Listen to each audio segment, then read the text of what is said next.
Hey everyone, Admiral Seabass here for July 1936 Italy turn. Number of purchases here. They had $7, so they spent $2 on a tech roll. They want to continue with wartime economy. They had a sub and a destroyer in the place units, so I put that here so they wouldn't forget. And then for $4, they are going to lend lease an artillery to the nationalists in Spain. And for combat moves, we are going to move into Abyssinia, which we are allowed to do in turn one. So, what we're going to do is we're going to move this plane in, and we're going to move. And let me get a marker because I'm not exactly sure where I want to move him back to. So I'll put him on a 3 gas gauge because he's got 3 movement points left. These 2 guys will come in, this guy in this cavalry, and there's 2 Abyssinian militia here. And that's all the combat move that we will do this turn. So let me set that up on the battle board, and I'll be back to roll it out for you. You know what? I realized we forgot to do the wartime economy roll for Italy. So here it is, 7 or higher to move to stage 2. 7. Okay. So a lot of economy rolls have been successful, huh? So stage 2 on wartime economy. And now I've got this set up. So we try to do this. Try to get this here where you can actually see it. Move this over a little bit here. That should be pretty good right there. Move this down a little bit here. There we go. That should work. So this is mountain, so all these attacking units shift over here.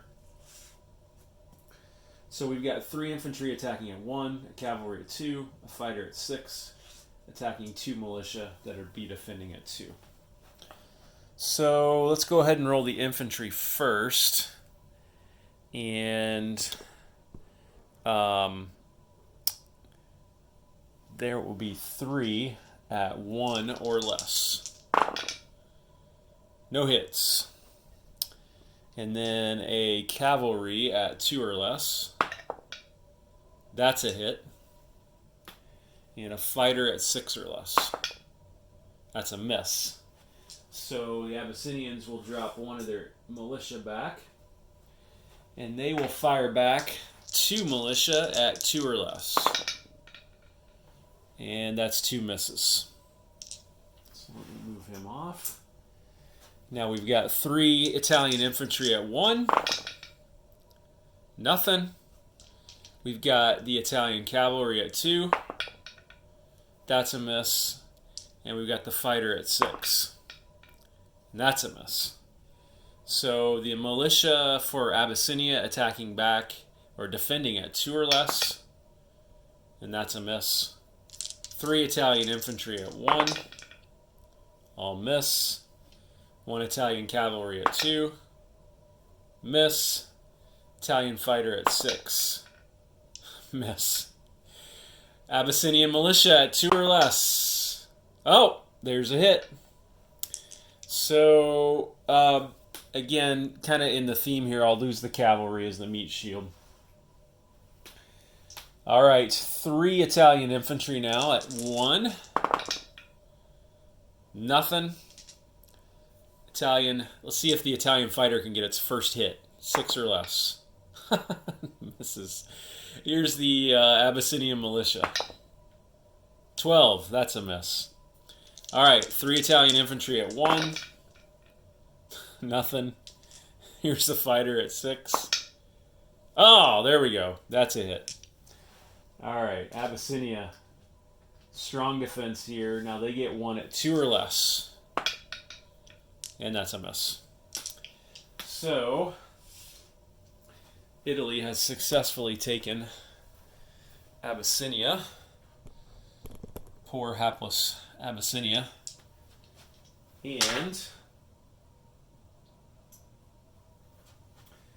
3 Italian infantry here fighter with 3 left in its fuel tank, that becomes Italian, and that is a victory point because that is a land zone that Italy did not possess at the start of the game. So that's the combat moves. So now let's do non-combat, and there's not going to be a ton of this. What I got to figure out here is, does this fighter want to move back, or does it want to stay at Abyssinia? I guess it doesn't really matter right now. So I think I'll just move it back to Eritrea, and we'll figure out what to do with it on a future turn. Let me take this target marker off. I am going to move this destroyer here. Can move through here because Italy's not at war. Italy's not at war with a major power, so that's 1. And we'll move it up here 2 with the rest of the Italian Navy. And I don't think I'm going to do a lot else. Italy doesn't want to get aggressive right now, other than, and it can't take out Albania here because it doesn't have a transport yet, and I'll have to fix that in a future turn. So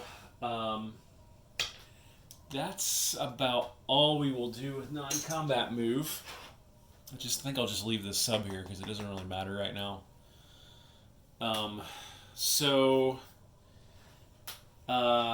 Place units. So I'll put my sub and my destroyer.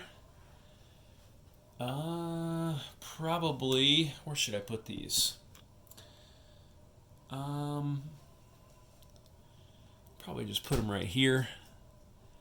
So that is built by, they have a major factory up here which can build 5 units. So put those there.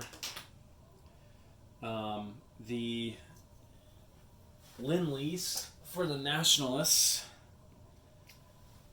will arrive, just like the German Lend-Lease. It'll arrive in, I think it's Leon Castile. Yep. And so the Nationalists now have 2 artillery, 2 infantry, a fighter, and a mountain infantry in Leon Castile, and of course this guy right here. And almost certainly we'll hit Asturia, Vasconia again next turn, and they'll have 2 artillery and a plane to do that. And they can take in a mountain infantry as well.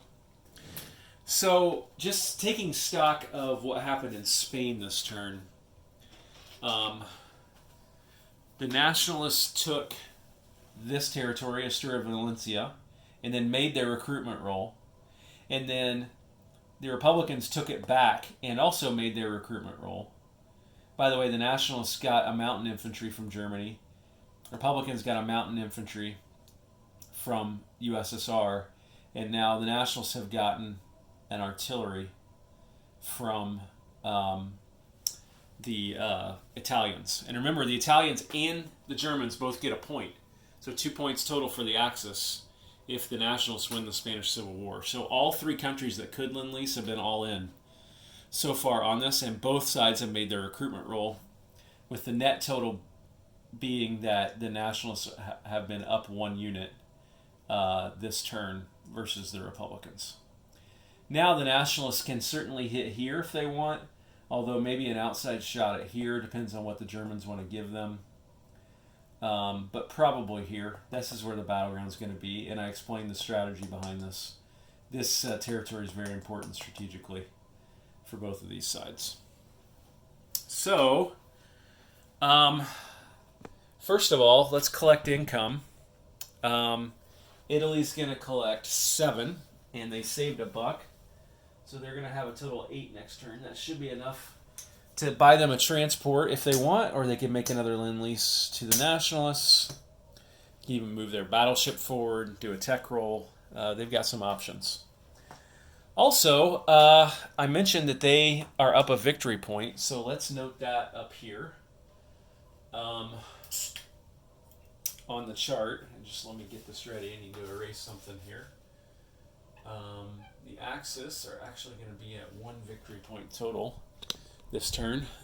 Germany have none right now. Japan have none, but Italy has 1 because they control Abyssinia, which is part of their victory condition. So the Axis will have a total of 1 here. And let me check the others because I'm a little bit behind on them. Yes, I was behind there. So you can see here, the Commonwealth and France have a lot of their objectives right now. Those, of course, will be reduced as the Axis expand. But Italy has 1, so the Axis have a total of 1. All the Axis have gone in this turn. Commonwealth has 4. That's 2 for Great Britain, 1 for FVC, and 1 for Anzac. France has all 3 of theirs. USA hasn't gone yet, so Allies have a total of 7. And Comintern have 0 right now. So that's pretty natural right now. I mean, the Axis are in the Comintern, to a lesser extent, are the aggressors in the game, so that will increase and that will decrease as the game goes on. So now let's place all the units for Italy. Oh, I already did that, didn't I? So I think that's it. We've collected income, we've tracked the victory objectives, and that will be it for Italy, July 1936. Admiral Seabass signing off.